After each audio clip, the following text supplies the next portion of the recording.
Bonjour, on se retrouve de nouveau pour continuer notre formation concernant la PDO et MySQL dans le contexte du langage PHP.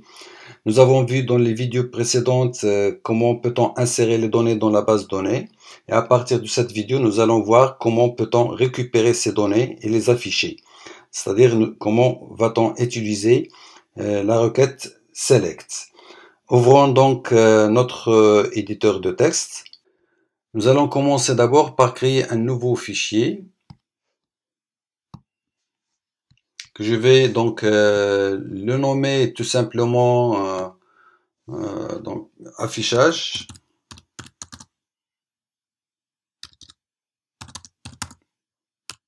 .php bien sûr, et je vais commencer à coder notre script. Donc comme nom, donc comme titre, je peux donc le donner tout simplement récupération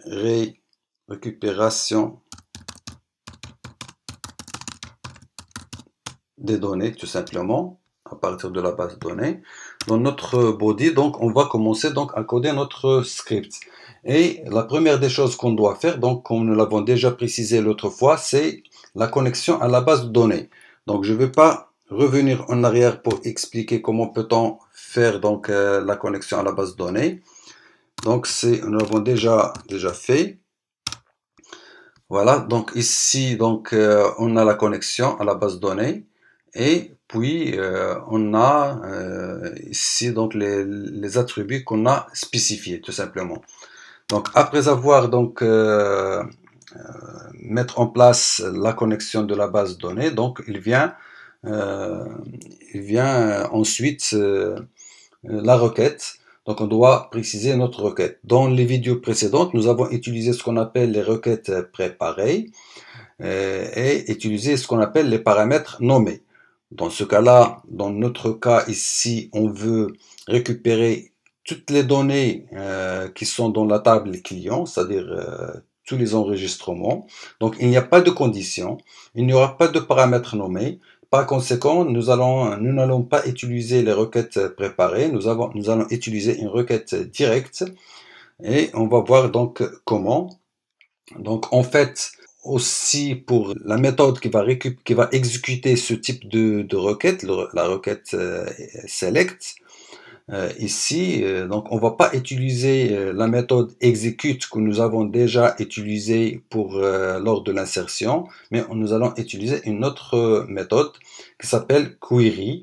En fait, la méthode query retourne un objet de type PDO statement et en la combinant avec d'autres méthodes, ils vont permettre de récupérer les données sous différentes formes, que ce soit sous forme d'un tableau ou sous forme d'objet. Le deuxième cas sous forme d'objet, on va pas le traiter ici parce que nous n'avons pas encore traité la partie programmation orientée objet, mais pour le moment nous allons donc utiliser la forme de retour des résultats de la méthode query sous forme d'un tableau. Voilà donc comment va-t-on faire cela? Donc je vais mettre d'abord une variable requête et je vais mettre tout simplement donc un select donc étoile, c'est-à-dire tout. Donc je vais récupérer tous les enregistrements de la table client. Donc et je vais les ordonner. Je veux qu'ils soient en ordre by. Donc je peux spécifier par selon par exemple l'ID du client et par ordre croissant par exemple. Donc je vais mettre ascendant. Si je veux mettre donc par ordre décroissant, je vais tout simplement il faut mettre DSC. Voilà notre requête, c'est toute simple, ce n'est pas une requête préparée. Puis je vais récupérer donc les résultats, je vais exécuter le résultat et les récupérer dans une variable que je vais la nommer donc result. Voilà, comment peut-on donc exécuter ce résultat? Tout simplement, je vais faire appel à la variable de connexion BDD PDO que nous avons spécifié ici. Puis, je vais faire appel à la méthode query Voilà, cette méthode, et je l'applique sur la requête. Tout simplement. Voilà, donc pour la requête select, donc on utilise query à la place de execute que nous avons déjà utilisé dans les vidéos précédentes.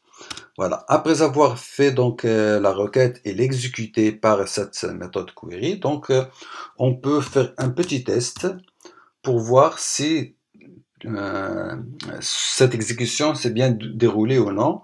Donc je vais mettre if not result, c'est-à-dire s'il n'y a pas de résultat, c'est-à-dire si cette exécution n'a pas été bien marché, dans ce cas-là, donc on peut afficher un message d'erreur. Voilà. Donc la récupération des données a rencontré un problème, par exemple. Rencontrer un problème, tout simplement. Voilà. Ça, c'est dans le cas où il y a des problèmes. Sinon, c'est-à-dire si tout marche très bien, donc dans ce cas-là, donc on va commencer à récupérer, donc on va commencer à récupérer les informations ou bien le résultat de la requête dans une table par exemple. Et avant cela, donc supposons qu'on veut savoir le nombre de nos clients, donc je vais mettre une variable, par exemple NBR client.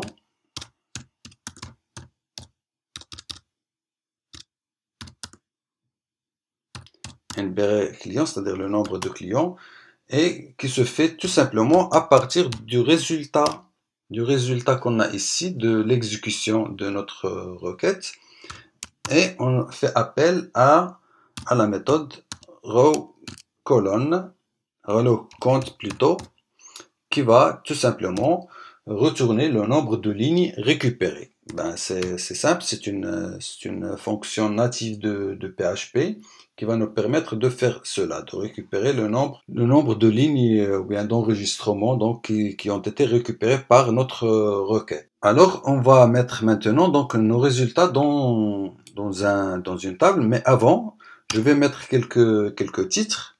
Donc je vais mettre par exemple, donc d'abord je vais fermer notre balise PHP pour utiliser tout simplement le HTML. Donc même si c'est voilà, c'est un casse-tête de naviguer ou bien de jongler entre le HTML et le PHP. C'est pour cela qu'il y a vraiment, donc pour le moment, il y a le design pattern dans le MVC qui permet de séparer donc le code HTML et PHP, mais ce n'est pas l'objet de la présente formation. Donc, qu'est-ce qu'on va mettre? Donc, je vais mettre un titre tout simplement en HTML, un titre H3. Voilà, un titre H3. Donc, je vais mettre tous nos clients, par exemple. Voilà. Puis, un autre titre. Donc, je vais mettre un titre plus petit, donc H4. H4 où je vais afficher le nombre de clients. Donc, il y a. Et je vais donc tout simplement mettre, qu'est-ce que je vais mettre? Donc dans ce cas-là, donc je dois mettre le PHP encore égal, donc un appel raccourci, donc tout simplement point d'interrogation raccourci, et je vais mettre donc la variable que nous avons donc spécifiée ici, c'est-à-dire le nombre qu'on a ici, donc variable nombre NBR client. Voilà, et je ferme le PHP. Donc j'ai intégré le PHP à l'intérieur du HTML. Voilà, c'est comme ça qu'on le fait. Et pour le moment, je vais commencer une table. Donc la table, donc voilà, de créer une table. Voilà, notre table. Alors, pour notre table, donc il y aura donc des en-têtes. Donc je vais mettre des en-têtes. Pour cela, donc je vais mettre donc d'abord un TR. Vous savez que le TR définit une ligne de cellules dans un tableau. Une ligne peut être constituée bien sûr d'éléments TD, c'est-à-dire des données de cellules, mais aussi de TH, c'est-à-dire de données d'entête.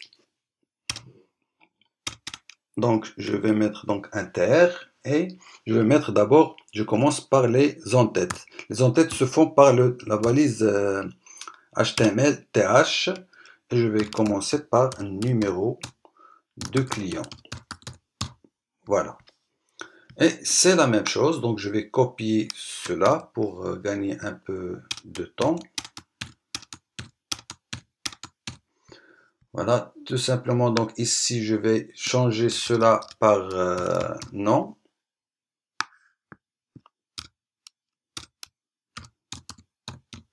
Prénom.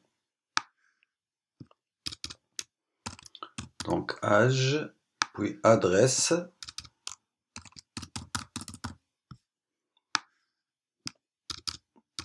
Après l'adresse, donc on a la ville. Et il nous reste encore un autre en tête, c'est l'adresse email. Voilà, ça c'est pour pour les en-têtes de notre table. Alors, qu'est-ce qu'il nous reste encore? Il ne reste que récupérer les données. Donc voilà, donc comment va-t-on le faire?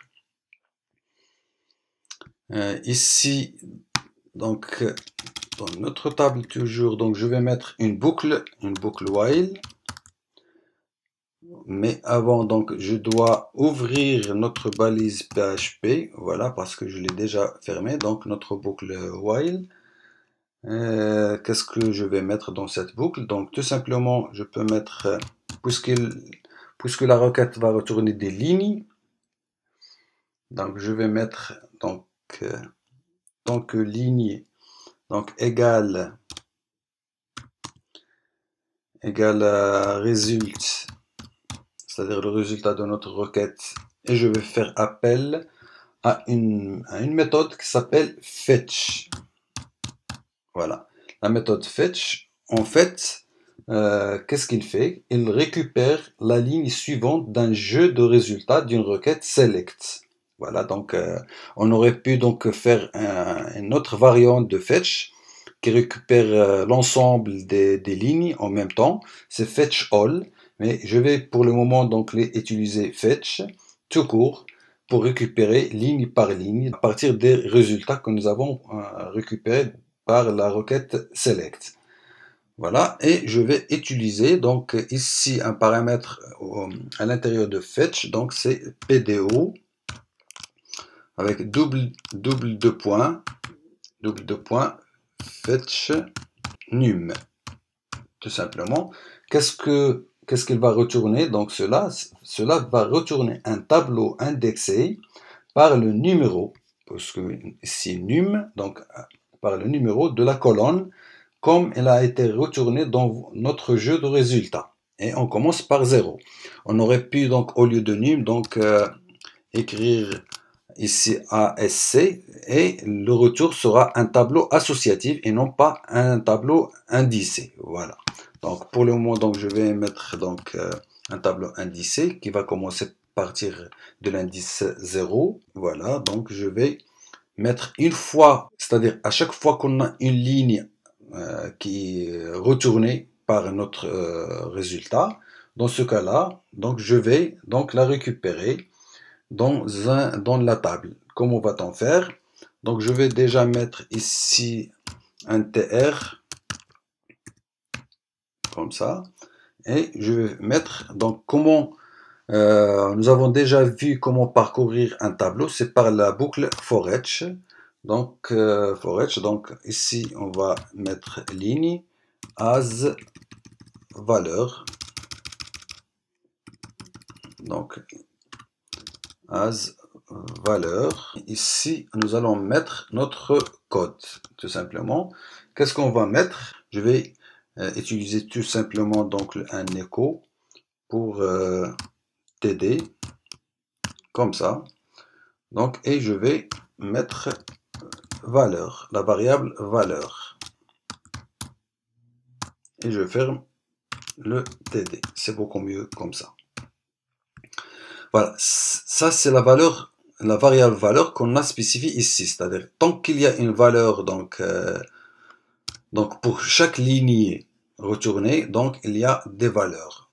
Voilà, donc à partir de là, donc qu'est-ce qu'on va mettre? Tout simplement, on va afficher, donc on va fermer la balise tr, tout simplement. On doit fermer la balise PHP.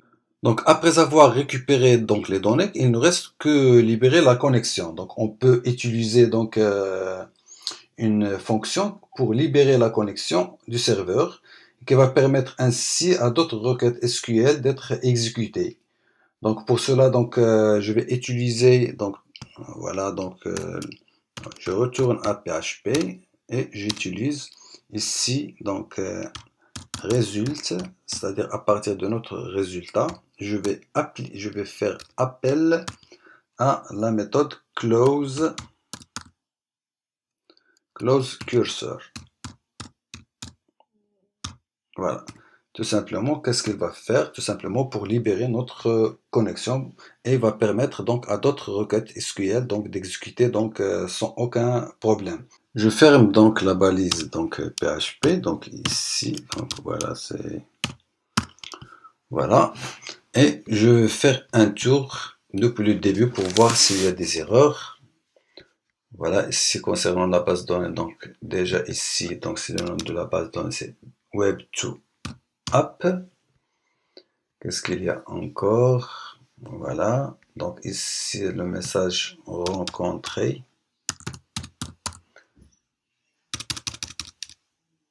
Rencontré.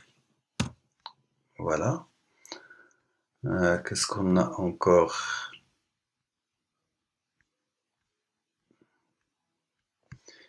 Ici, on a TR.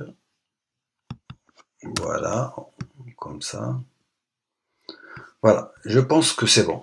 Donc voilà, il ne reste que tester notre code. Pour cela, donc je vais ouvrir donc notre navigateur. Mais avant de faire ces tests, je vais faire un simple lien dans notre page d'accueil qui va nous permettre d'exécuter le fichier d'affichage. Donc c'est exactement comme nous l'avions fait avec l'insertion. Donc ici c'est le fichier, le nom du fichier c'est affichage.php. Ici on va mettre donc afficher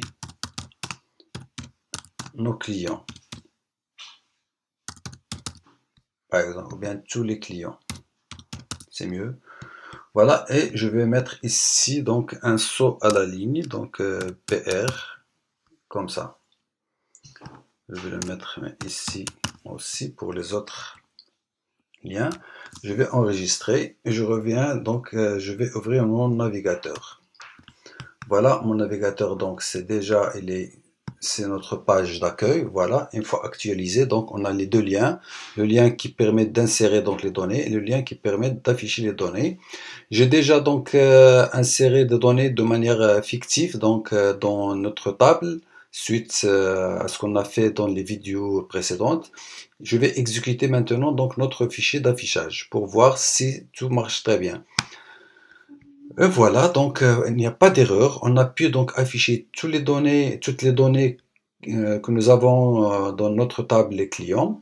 Le titre qu'on a ici, le titre donc H3, donc tous nos clients. Il y a 7 clients, donc on aurait pu donc ajouter ici le mot client. Et on a ici une table, donc on peut donc faire une bordure à sa table. Donc je vais revenir à notre fichier d'affichage.